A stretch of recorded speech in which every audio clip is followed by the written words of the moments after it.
Hello friends, मैं study 91 channel से नितिन गुप्ता आप सबका बहुत बहुत स्वागत करता हूं। दोस्तों, आज का जो हमारा टॉपिक है यह हम मौर्य वंश के अगले प्रोग्राम पे चल रहे हैं, अगले राजा के पास चल रहे हैं। इसके पहले हम लोगों ने चंद्रगुप्त मौर्य के बारे में वीडियो बनाई थी और उसको कवर किया था। ठीक है, अब देखिए क्या होता है कि इसके बाद जो शासन होता है वो बिंदुसार का होता है। ठीक है, और बिंदुसार का एक कई नामों से जाना जाता है। एग्जाम में यहाँ से क्वेश्चन भी आते हैं, तो आपको उन सारे नामों को याद रखना है या ध्यान देना है। ठीक है ना। तो बिंदुसार बिंदुसार का एक दूसरा नाम है अमित्र चेट्स। ठीक है, और सिंहसेन तो इसके बचपन का नाम था। ठीक है, और एक नाम है अमित्र घात। तो देखिए मित्र मित्र करके जहां भी आएगा ना, मित्र घात, अमित्र का घात, अमित्र चेष्ट, ऐसे और भी आएगा आगे। ठीक है, मैं आपको बताता हूँ। तो ये सारा का सारा क्या कहलाएगा, इसकी उपाधियां थी, इसके अन्य नाम थे। देखिए चंद्रगुप्त मौर्य थे। ठीक है, उनकी एक दूसरी पत्नी थी दुर्धरा। जैसे आपको एक ही पत्नी का नाम पता है कि उसका नाम हेलेना था। ठीक है, सेल्यूकस की पुत्री, उससे इनका विवाह हुआ था। एक और दूसरी पत्नी थी, इनका नाम था दुर्धरा। ठीक है ना। और इसका वर्णन मिलता है जैन ग्रंथ में परशिष्ट पर्वन। परशिष्ट पर्वन एक ग्रंथ है जैन धर्म में, इसके लिखे हुए हैं हेमचंद ने। ठीक है, और वहाँ इसका वर्णन मिलता है। देखिए दोस्तों, मैं आपको पढ़ाते समय जो भी ग्रंथ बताता हूँ ना, इसे आप याद कर लिया करिए। ठीक है, आगे एक आज मुझे एक लोग का मैसेज आया, एक मैम का, और उन्होंने अपने मैसेज में लिखा कि सर आप एक इसका अलग से वीडियो बनाइए। तो हाँ, मैं आपको बता देना चाहता हूँ कि मैं अलग से इसका वीडियो बनाऊंगा, जरूर बनाऊंगा, और वहाँ मैं सारा अलग से भी कवर करूंगा। लेकिन एक बार आप यहाँ देखे रहेंगे ना, तो वहाँ चीज़ें आपको अच्छी से याद हो जाएंगी। ठीक है, तो परशिष्ट पर्वन, और फिर इससे जो लड़का पैदा होता है उसका नाम होता है बिंदुसार या सिंहसेन। बिंदुसार का मतलब क्या है, शत्रुओं का नाश करने वाला। तो आपको इन फुल फॉर्म को भी देखना है। ठीक है, और यूनानी इसको अलग अलग नामों से बुलाते थे, जैसे अमित्र चेट्स, अमित्र केट्स, अमित्रोकेडीज, अमिद्रकेटे, ऐसे अलग अलग नामों से बुलाते थे। स्ट्रेबो, ठीक है ना, स्ट्रेबो इसको इलेक्ट्रोकेट्स बुलाता है। ठीक है, ये भी एक नाम। तो आप देखिए कुछ केट्स करके जो भी है, केट्स चेट्स, ये सब किसके नाम है, बिंदुसार के नाम है। वायु पुराण में इसको एकदम अलग नाम दिया गया है, भद्रासार। तो ये आपको ध्यान देना, भद्रासार। ठीक है, तो ये तो रही उसके नाम के बारे में। किसके नाम के बारे में, बिंदुसार के बारे में। देखिए दोस्तों, कई लोग कंफ्यूज होते हैं बिंदुसार और बिंबिसार। बिंबिसार जो होता है वो हर्यक वंश का पहला राजा था, और ये बिंदुसार है। ठीक है ना, तो आपको ध्यान देना है, कंफ्यूज मत होगा। इसके शासनकाल में केवल एक ही विद्रोह हुआ था, तक्षशिला में। ठीक है ना, कहीं कहीं लिखा हुआ है तक्षशिला में 2 विद्रोह हुए थे। तो मेनली एक ही जगह पे हुआ था, तक्षशिला में। और तक्षशिला कहाँ पे था, तो ये पड़ता है आधुनिक पाकिस्तान में। ठीक है, तक्षशिला। और तक्षशिला विश्वविद्यालय का नाम आपने सुना होगा। और अगर कभी एग्जाम में आपसे पूछता है कि विश्व का प्रथम विश्वविद्यालय कौन सा था, प्रथम विश्वविद्यालय, ठीक है, तो कौन सा था, तो आपका उत्तर क्या होगा, तक्षशिला विश्वविद्यालय। कभी नालंदा मत टिक करिएगा, नालंदा बहुत बाद में बनेगा। ठीक है ना, इसके बनने के लगभग 700 साल बाद बनता है, थोड़ा बहुत नहीं, 700 से 800 साल बाद बनता है। तो ये है प्रथम विश्वविद्यालय तक्षशिला में। तो तक्षशिला में विद्रोह होता है। तो बात आती है कि वहाँ विद्रोह क्यों होता है। देखिए, वहाँ के अमात्य के विरोध में विद्रोह होता है, और जिसे दबाने के लिए किसने, बिंदुसार ने किसको भेजा, अशोक को भेजा। और मेन कारण क्या था विद्रोह का, वो कारण यह था कि वहाँ का युवराज था सुसीम। ठीक है ना, और यह जनता के विरुद्ध था। जनता के विरुद्ध इसकी नीतियां थी, इसकी पॉलिसी, इसके कार्य करने के तरीके सब जनता के विरुद्ध थे। मतलब जनता से इसका बनता नहीं था, वहाँ के प्रशासक से बनता नहीं था। देखिए, राजा जो था वो मेन कौन था, बिंदुसार, लेकिन उसने किसको भेजा हुआ था, इसको। और यह बड़ा भाई था किसका, अशोक का बड़ा भाई होता है सुसीम। ठीक है ना, तो सुसीम यानी एक दूसरी पत्नी का लड़का होता है बिंदुसार के। ठीक है, सुसीम, उसको भेजा होता है, और उसके अंडर में वो तक्षशिला वाला एरिया होता है। और जो अशोक रहता है उसके अंडर में मालवा और उज्जैन, यानी मालवा और उज्जैन का प्रशासक उस समय रहता है अशोक। ठीक है, तो अशोक को भेजता है विद्रोह को दबाने के लिए। तो अशोक ने तो विद्रोह दबा दिया। लेकिन एक बात ध्यान दीजिए दोस्तों, मैं यहाँ से आपको बिंदुसार के बारे में थोड़ी बहुत बातें पता चलेगी।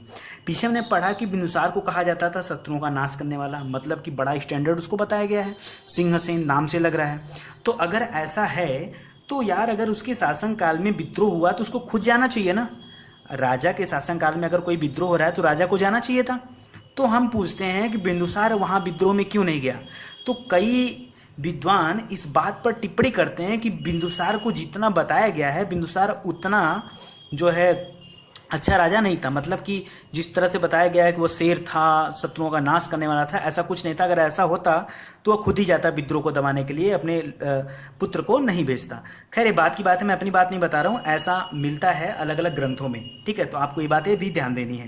देखिए, कुछ यूनानी लेखक हैं, एक का नाम है एथेनियस, ठीक है ना। यहाँ से भी क्वेश्चन आता है। देखिए ये सीरिया, आपने देश का नाम सुना होगा, सीरिया और मिस्र। तो सीरिया और मिस्र दो देशों की यहाँ कहानी मिलेगी आपको, थोड़ी सी बातें मिलेंगी यहाँ पे, देखिए ध्यान से। सीरिया का राजा रहता है एंटियोकस प्रथम, एंटियोकस प्रथम। इस यह क्या करता है, बिंदुसार से इसका पत्र व्यवहार रहता है, संबंध रहता है, ठीक है, पत्र व्यवहार रहता है। दोनों भाई एक दूसरे के समकालीन राजा हैं, तो आपस में पत्र व्यवहार चलता रहता है। तो बिंदुसार, अब देखिए चंद्रगुप्त मौर्य आपको पता होगा कि 6 लाख की सेना लेके पूरे भारत को लौट डाला था। तो कहने का सेंस क्या है कि चंद्रगुप्त मौर्य ने कुछ थोड़ा सा एरिया वो छोड़ के, केरल, तमिलनाडु और पूर्वोत्तर भारत को छोड़ करके बाकी पूरा भारत उसके अंडर में आ गया था।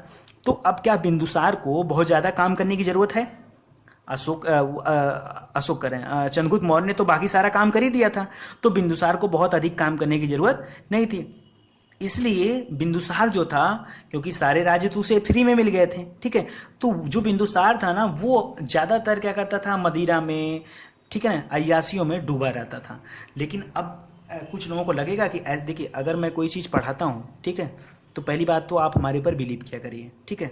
बहुत सारे लोगों का मैसेज आता है, कई लोगों ने मेरे पास मैसेज किया कि सर ऐसा नहीं वैसा नहीं, तो मैं उनको बता देना चाहता हूँ दोस्तों कि आपके पास कोई 1-2 किताब होगी, ठीक है, और मैं जो नोट्स बना रहा हूँ ना, इसे आप कहीं ढूंढ नहीं पाओगे। आप किसी भी किताब से ढूंढना, किसी भी हिस्ट्री के किसी भी किताब से ढूंढना, अगर सारा पॉइंट्स आपको एक किताब में मिल जाए, फिर आप जो कहोगे मैं वो हारने के लिए तैयार हूँ। ये मैं इतनी सियोरिटी के साथ क्यों बोल रहा हूँ, क्योंकि मैंने भी किताब पढ़ी है, मैं भी सिविल सर्विसेज की प्रिपरेशन कर रहा हूँ, आईएएस की, ठीक है। तो मैंने भी बहुत सारी किताबें पढ़ी, एक दो नहीं बहुत सारी किताबें पढ़ी हैं, और उन किताबों को फिर से मैं रिवीजन कर रहा हूँ। रिवीजन करने के दौरान पहले मैं नोट्स बनाते समय ऐसा नहीं कि केवल बना दिया नोट्स, लिख दिया फटाफट, ठीक है, ऐसा नहीं है। मैं आराम से 6-7 किताबों को पढ़ता हूँ, पढ़ने के बाद उससे मटेरियल छांटता हूँ, फिर जितने एग्जाम पैटर्न पे जो क्वेश्चन आए रहते हैं उनका ट्रेंड देखता हूँ, उसको एनालाइज करता हूँ, फिर मैं नोट्स तैयार करता हूँ, ठीक है। तो अगर आपको मैं कुछ पढ़ा रहा हूँ तो आप मेरे ऊपर भरोसा किया करिए कि मैं जो पढ़ा रहा हूँ सही पढ़ा रहा हूँ, ठीक है। और जहाँ ऐसी कोई बात रहती है वहाँ मैं बोल देता हूँ कि मेरा अपना विचार है और ये लेके को विचार है। तो जब मैं अपना विचार बोलता हूँ तो बोल के करता हूँ भाई, ठीक है। तो बाकी चीज़ों में आप कंफ्यूज मत रहिएगा, ठीक है। जो मैं बोलता हूँ वो बिल्कुल परफेक्ट होता है, सही होता है। हाँ, कभी कभी फ्लो में हो सकता है कुछ 1-2 गलतियाँ हो जाए। देखिए कोई भी आदमी 100% सही नहीं हो सकता, मैं अपने आप को भी नहीं कर रहा हूँ मैं 100% सही बोलूँगा, ठीक है। लेकिन थोड़ी बहुत गलतियाँ हो सकती हैं, 1-2%, ऐसा नहीं कि नहीं मैं बहुत सारी चीज़ें गलत बताऊँगा, ठीक है। तो देखिए, तो इसका मानना क्या है कि अब चंद्रगुप्त मौर्य ने तो सारा एरिया कब्जा कर ही लिया था, जीत चुका था। तो बिंदुसार क्या करता, बिंदुसार अपने जीवन में बहुत ही अय्यास था। अब आप सोचोगे कि यार बिंदुसार को हम अय्यास क्यों मान ले, ऐसा तुमने कहीं पढ़ा नहीं। आप किसी किताब को उठा के पढ़ो, आपको नहीं मिलेगा। तो एक बात बता दो, अगर कोई आदमी अय्यास नहीं है तो मीठी मदिरा क्यों मंगाएगा? चलिए ठीक है, हम कहते हैं कि अगर आप अय्यास नहीं हैं तो आपको शराब की क्या ज़रूरत है? सिंपल सी बात, आपको शराब की क्या ज़रूरत है? तो मीठी मदिरा मांगता है बिंदुसार किससे? एंटियोकस प्रथम यानी सीरिया के राजा से एक पत्र में लिख के भेजता है, उससे मांगता है। और क्या मांगता है? सूखी अंजीर और दार्शनिक, ठीक है। तो मीठी मदिरा और सूखी अंजीर तो एंटियोकस भेज देता है, लेकिन दार्शनिक को जब मांगता है तो एंटियोकस ने बिंदुसार को चिट्ठी लिखा कि ऐसा है कि हम आपको दार्शनिक नहीं दे सकते, क्योंकि दार्शनिक खरीदा नहीं जा सकता। फिलासफर को कोई खरीद पाता है? मैं आपको कहूँ कि मैं आपको खरीदना चाहता हूँ, संभव है? नहीं। अगर मैं आपको प्रेम से बुला लूँ कहीं भी तो आप आ जाओगे, लेकिन मैं आपको कहूँ मैं खरीदना चाहता हूँ आपको, तो नहीं। तो फिलासफर तो वैसे भी महान व्यक्ति होते हैं, ठीक है। तो क्या इनको खरीदा जा सकता है? नहीं। तो एंटियोकस ने दोबारा पत्र लिखा बिंदुसार को कि यहाँ पर हम मतलब हमारे यहाँ सीरिया में ये जो दार्शनिक होते हैं इनकी खरीद बिक्री कानूनी तौर पर मान्य नहीं है, ठीक है, और इसलिए हम आपको दार्शनिक नहीं भेज सकते हैं। बाद में बिंदुसार से फिर दोबारा बातचीत हुई तो बिंदुसार ने कहा कि नहीं, मुझे ऐसे ही आप दार्शनिक एक भेजिए, ठीक है। तो आप सोच रहे होंगे कि दार्शनिक वहाँ आके करते क्या हैं। तो दार्शनिक आके ना, जब दार्शनिकों को बुलाता जाता था तो लोग आके वहाँ के समाज का वर्णन करते थे अपने तरीके से, ठीक है। तो इसलिए उसने बुलाया था। तो फिर बाद में जो है एंटियोकस ने भेजा डाइमेकस को, और यहाँ से क्वेश्चन आता है कि डाइमेकस किसके शासनकाल में भारत आया था या किसने भेजा था, कहाँ से भेजा था? तो डाइमेकस आपको याद रखना है, ठीक है ना, डाइमेकस। इसी समय मिस्र का जो राजा रहता है, ठीक है, फिलाडेल्फिया नाम रहता है, फिलाडेल्फस टॉलमी, ठीक ना, फिलाडेल्फस टॉलमी द्वितीय। इसको पता चलता है कि बिंदुसार ने एक किसकी मांग किया है? दार्शनिक की मांग किया है। तो अब इसको लगता है कि यार उसकी, क्योंकि ये भी उससे समकालीन था, तो इसको लगता है कि मुझे दार्शनिक भेज देना चाहिए। तो इसने भी अपना एक दार्शनिक भेजा जिसका नाम था डायनोसियस, ठीक ना, डायोनीसियस, ठीक ना। तो डायोनीसियस, ये आपको ध्यान देना है। तो दो आए थे, एक डायमेकस था और एक डायोनीसियस था। वो कौन सा था? वो डायमेकस था। वो कौन सा था? डायमेकस, मेकस, ठीक है ना, वो डायमेकस था। और ये कौन है? तो दोनों दो अलग अलग हैं, ठीक है। ये तो आपके एंटियोकस ने भेजा था, एंटी लिख दे रहा हूँ, आप समझ जाइएगा, एंटियोकस ने भेजा था, और ये वाला फिलाडेल्फस ने भेजा है, ठीक ना। तो ये दोनों बातें आपको ध्यान देना है। सुनने में आता है कि बिंदुसार के बहुत से पुत्र थे, राजकुमार सुसीम उन सब में सबसे बड़ा था, और इसी के समय में तक्षशिला का विद्रोह हुआ था, और यही तक्षशिला का शासक था। जो अशोक था उसके अंडर में उज्जैन और मालवा क्षेत्र आता था। उज्जैन में दोस्तों महाकालेश्वर का मंदिर है, ठीक है। और उज्जैन किस नदी के किनारे है? उज्जैन क्षिप्रा नदी के किनारे है। किस नदी किनारे है? क्षिप्रा नदी किनारे। तो ये आपको ध्यान देना है, ठीक है ना। और इसको मालवा की गंगा कहा जाता है, क्षिप्रा नदी को क्या बोला जाता है? मध्य प्रदेश के एग्जाम में बहुत इंपॉर्टेंट क्वेश्चन पूछता है, और आप में भी पूछ सकता है कि मालवा की गंगा किसे कहते हैं, यानी मालवा क्षेत्र का नाम है, मालवा की गंगा कहा जाता है क्षिप्रा को, ठीक है ना। और मध्य प्रदेश की एमपी की गंगा किसे कहते हैं? मध्य प्रदेश की गंगा किसे कहा जाता है? तो बेतवा को बोला जाता है, बेतवा, ठीक ना, बेतवा। तो ये आपको ध्यान देना है, ठीक है। कुछ इस तरह मैं आपको बता दिया करूँगा।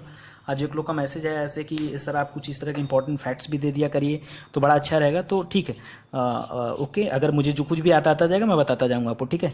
तो दिव्यवधान एक और ग्रंथ है। दिव्यवधान में लिखा हुआ मिलता है कि जो बिंदुसार था वो आजीवक संप्रदाय का स्वामी मतलब मानता था। आजीवक संप्रदाय माने क्या होता है? धर्म सहिष्णु व्यक्ति था, मतलब इसका कोई अपना धर्म नहीं था, ठीक है। अपना धर्म मतलब कि हिंदुत्ववादी तो था, लेकिन ये किसी की निंदा भी नहीं करता था, ठीक है। तो आजीवक संप्रदाय का शुरू किसने किया था? मक्खीलाल गोसाल ने शुरू किया था। ये इंपॉर्टेंट है, ये आपको ध्यान देना है। मक्खीलाल गोसाल, आजीवक संप्रदाय, ठीक है। और इसका संबंध जो है आजीवक संप्रदाय के पिंगल वत से भी था, ठीक है। ये बहुत फेमस व्यक्ति थे आजीवक संप्रदाय के, इनसे भी इनका संबंध था। किसका? बिंदुसार का। चाणक्य का नाम आपने सुना था। चाणक्य जो कि चंद्रगुप्त मौर्य के मंत्री थे, प्रधानमंत्री थे, वो उनके मरने के बाद बिंदुसार के भी मंत्री नियुक्त किए गए। आगे चलकर भाई बुढ़े हो गए होंगे, ठीक है ना, आगे चलकर फिर बिंदुसार ने अपने मंत्री को चेंज किया। एक का नाम था खल्लाटक और उसके बाद में राधागुप्त दूसरा, ठीक है ना। तो चाणक्य के बाद कौन कौन से मंत्री बनाए गए? खल्लाटक और राधागुप्त।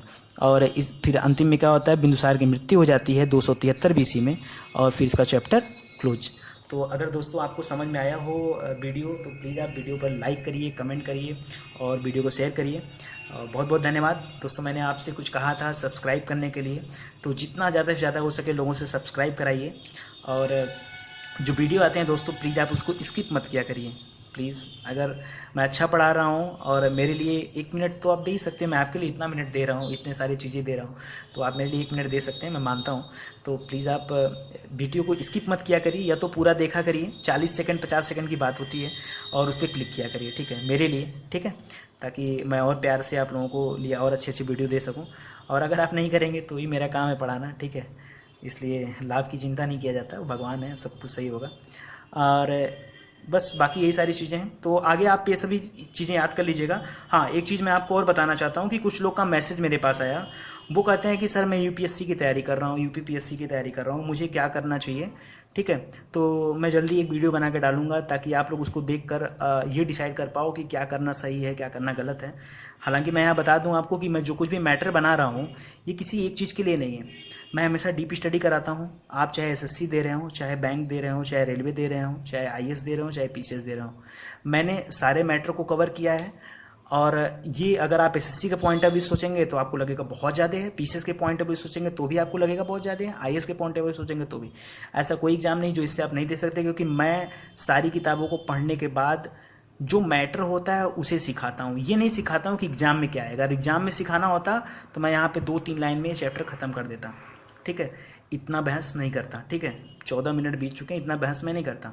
तो ये यूपीएससी पीएससी क्या होता है, आप सारी चीज़ों को याद करो, एग्जाम में क्या आएगा वो बात की बात है, एग्जाम में जो आएगा उसे आप अपने आप हल कर दोगे। अभी देखिए पिछले बार के पीसीएस में क्वेश्चन आया था कि डायमेकस किसके शासनकाल में आया था भारत, एक क्वेश्चन आया था यहाँ से, ठीक है। मालवा की गंगा किसे कहते हैं, ये भी क्वेश्चन आ चुका है, ठीक है। आजीवक संप्रदाय जो लोग दे रहे होंगे उनको पता होगा, आजीवक संप्रदाय, ठीक है, ये भी क्वेश्चन आ चुका है। पीछे बता दूं आपको इंपॉर्टेंट क्वेश्चन यहाँ से, ये देखिए तक्षशिला विद्रोह के बारे में तो नहीं पूछा, हाँ एंटियोकस प्रथम के बारे में पूछ चुका है, ठीक है। और इसके नाम के बारे में, ये नाम के बारे में, उपाधियों के बारे में इसमें से पूछ सका है। जैन ग्रंथ की परिशिष्ट पर्वन किसके द्वारा लिखी गई? हेमचंद। ये इंपॉर्टेंट क्वेश्चन है।